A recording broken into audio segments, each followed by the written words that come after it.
Hello everyone, welcome to Educhemy's YouTube channel. Myself Karuna Mishra, and I will be continuing the government scheme series as we have promised to our prelims going students.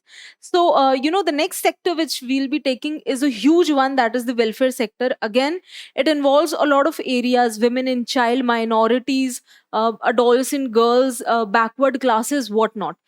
What our job is to skim all of these schemes and take out the important ones based on two fundas, as we have discussed in the initial videos. That is, if it is an old scheme and something important, or there has been a recent change or a new announcement regarding it, or if the scheme has been recently launched in the last 2 years.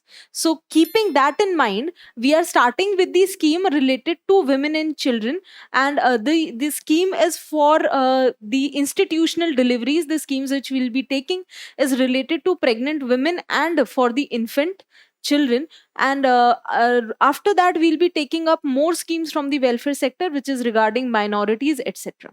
So continuing with that, the first scheme which I'm taking is Janani Suraksha Yojana.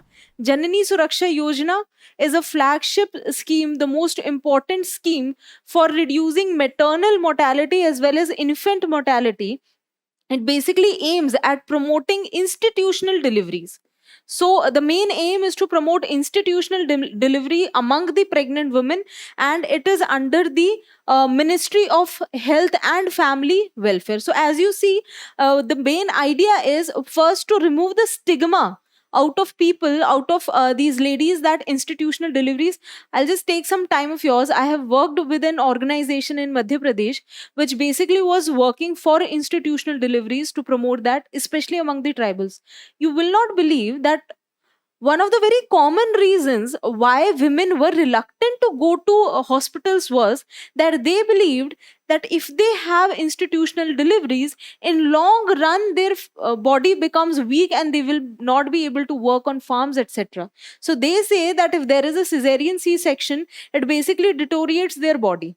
So such a strong stigma is still there in our societies, and government is doing everything in its power, though a lot of improvements can be done to promote the institutional delivery. Now it is not targeting only a particular group, it is for all the pregnant women, but of course the emphasis would be given to women who are below party line, women who are from the backward clans, etc.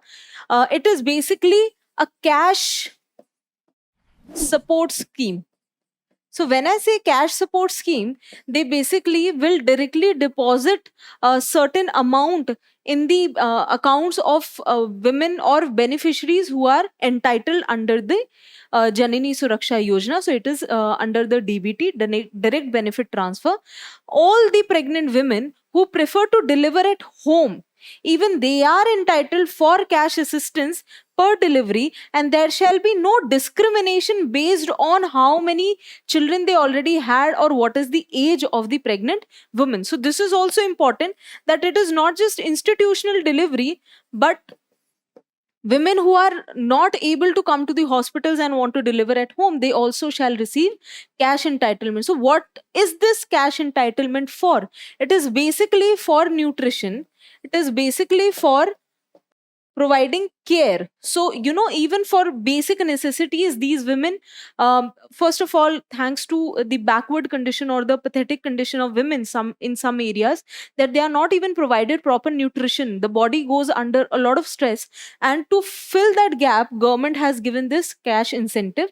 Now all the eligible pregnant women are entitled for this incentive irrespective of age of the mother and number of children. This will be reiterated again and again, because sometimes the health centers say that if you have more than 2 children or 3 children, or if you are beyond certain age, there will be a problem. Always remember, any woman who's elder than 19 years and is pregnant is entitled for this scheme.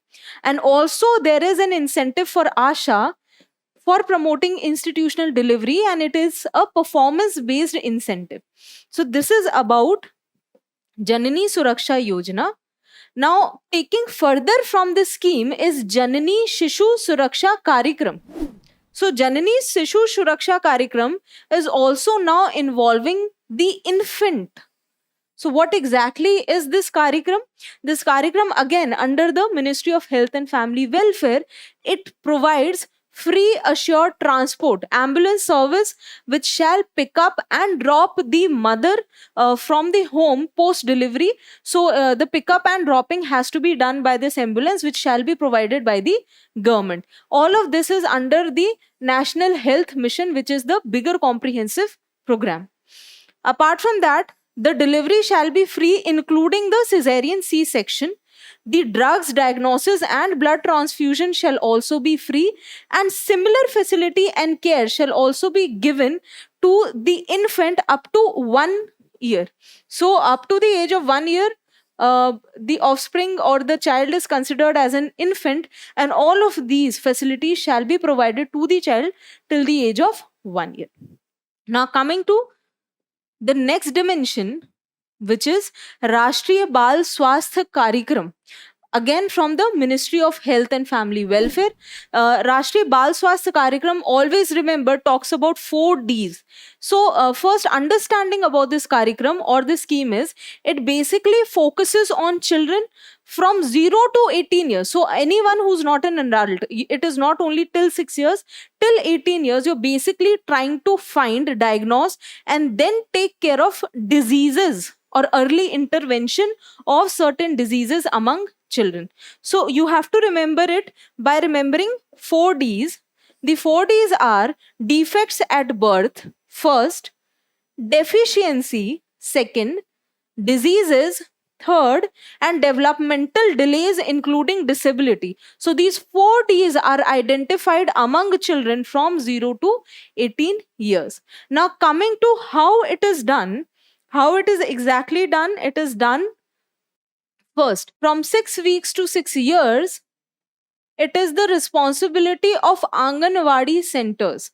It is the responsibility of Anganwadi centers to take care of the early detection and taking care of the diseases and providing necessary medicine if it is within the National Health Mission by Anganwadi. First, 6 to 18 years children at school. So now comes the role of schools. They will also be part of this system in which they will provide care for children which are in the age group of 6 to 18. Now, when the child is born, after 48 hours till 6 weeks, the Asha shall visit home and do the screening of the newborns. So, first, Asha will come and do screening. These then further will be taken care of by Anganwadi centers, and from 6 to 18 years, they will be taken care of in school. Now, coming to school alone cannot take care of the health conditions. So, it is for 0 to 6 years, it is the role of District Early Intervention Center, which is DEIC, which shall manage. Also, from 6 to 18 years of age group, the management of the condition shall be done by public health facilities. So, they have basically divided from 0 to 6 weeks, 6 weeks to 6 years, 6 years to 18 years. Till 6 years, it is the job of Asha and Anganwadis to take care of the child. And beyond 6 years comes, along with, of course, District Early Intervention Center. This is if it is on a graver side. And then comes the role of school and the public health facilities. So these were the 3 schemes so far.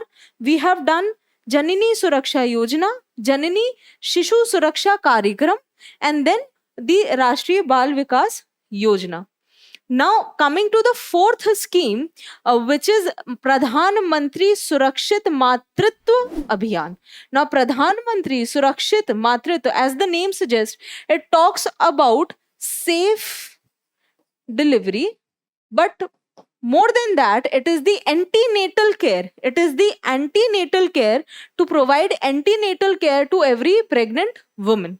So this designing of this program was to motivate the private practitioners. You are trying to motivate the private players, the private practitioners, the private doctors to keep one day, which was that day, the 9th of every month. So you requested the private practitioners that keep 9th of every month, pledge for 9 that you shall be visiting these public health facilities and provide women in their 2nd and 3rd trimester all the health facilities and the good care. So basically, all these four schemes talk about taking care of women during pregnancy, and Rashtriya Bal Vikas Yojana talks about taking care of diagnostics and early detection of diseases in children from the age of 0 to 18. So these are the four schemes. We'll be coming up with more schemes. Till then, stay tuned to the playlist. You'll be getting more videos on schemes every day. And all the best for your exam. Hope this series is helping you in your revision. Thank you so much.